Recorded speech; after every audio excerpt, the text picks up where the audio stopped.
ഓം ശ്രേയാൻ ദ്രവ്യമയാത് യജ്ഞാത് ജ്ഞാനയജ്ഞ പരന്തപാ സർവം കർമാഖിലം പാർത്ഥ ജ്ഞാനേ പര്യസമാപ്യത്തെ.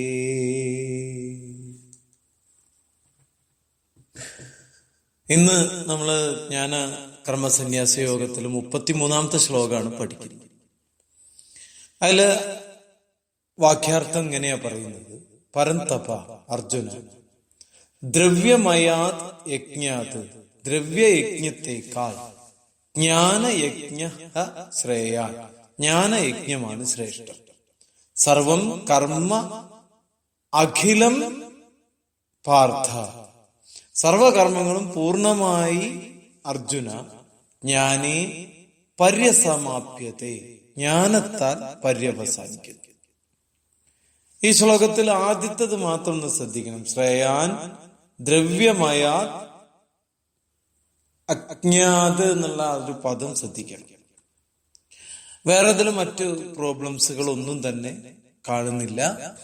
തീർച്ചയായിട്ടും വളരെ ഭംഗിയായിട്ട് എല്ലാവരും ഇത് ചൊല്ല, നന്നായിട്ട് പഠിക്കാം. ഞാൻ 2 ശ്ലോകങ്ങളുടെ ഗീതാമാധുര്യാണ് നമുക്ക് പറയാനുള്ളത്. ദ്രവ്യമയാത് യജ്ഞാത്, അത് എല്ലാരും ശ്രദ്ധിക്കണം. പലപ്പോഴും അത് അജ്ഞാത് എന്നൊക്കെ ആവാറുണ്ട്. അജ്ഞാത് എന്നൊക്കെ ആയ അർത്ഥമേ പൂർണ്ണമായിട്ടും മാറും. അപ്പൊ അത് ശ്രദ്ധിക്കാം.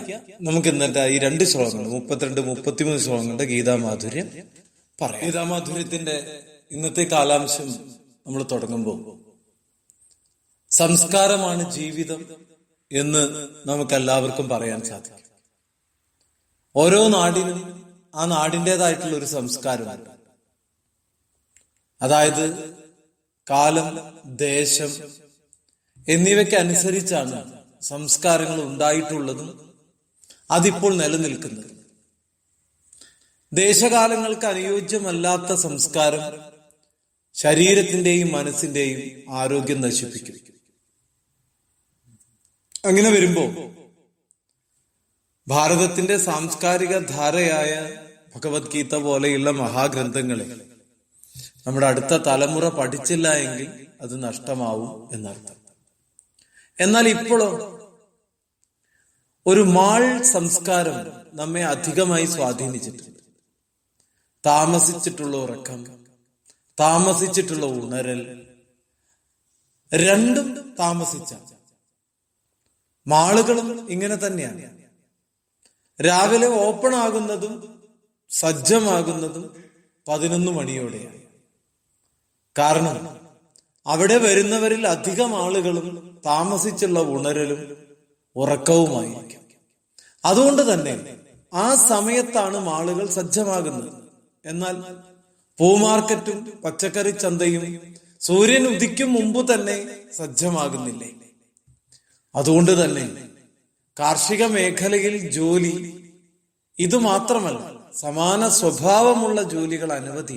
ഇതെല്ലാം ചെയ്യുന്നവർക്ക് അവരുടെ ജോലിയിൽ തന്നെ നിന്നുകൊണ്ട് ജീവിതം ആസ്വദിക്കാൻ സാധിക്കും.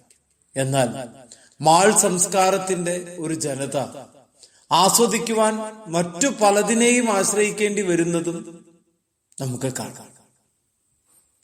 അവർക്ക് പാർക്കും മാളും ആവശ്യമായി വരും ആസ്വാദനത്തിന്.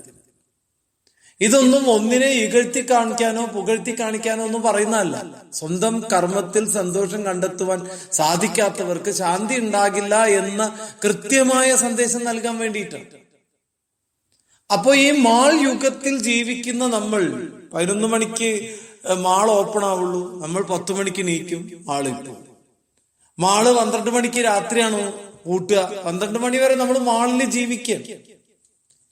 ജീവിതത്തിന്റെ ഒരു വഴിയിലും ഒരു കൃത്യമായ വേ തുറന്നു വെക്കാൻ ആ വ്യക്തിക്കോ ആ കുടുംബത്തിനോ കുഞ്ഞുങ്ങൾക്കോ കഴിയില്ലേ?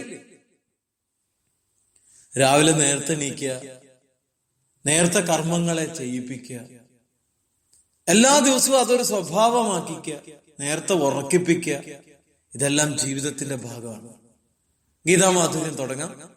എല്ലാവരെയും നമ്മൾ മുൻ ശ്ലോകങ്ങളിലൊക്കെ പറഞ്ഞ പോലെ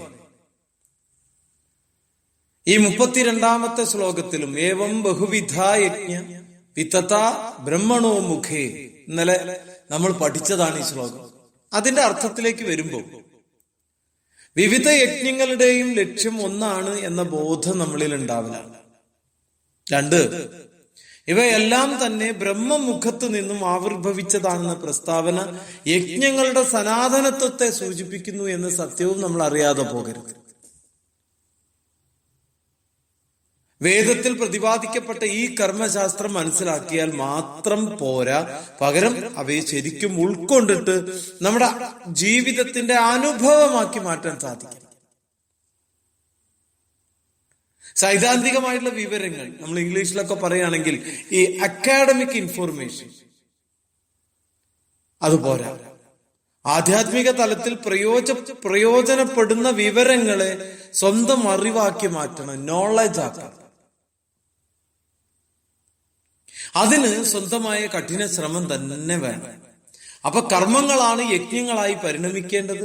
യജ്ഞഭാവത്തിൽ പ്രവർത്തിച്ചാൽ കർമ്മബന്ധത്തിൽ നിന്ന് നമുക്ക് മോചിതരാകാൻ സാധിക്കുമെന്ന വലിയ സന്ദേശമാണ് 32ാമത്തെ ശ്ലോകം നമുക്ക് നൽകിയത്. എന്നാൽ 33ലോ നോക്കൂ, ദ്രവ്യയജ്ഞങ്ങൾ ആഗ്രഹ സാഫല്യത്തിന് വേണ്ടിയാണ് ചെയ്യുന്നത്.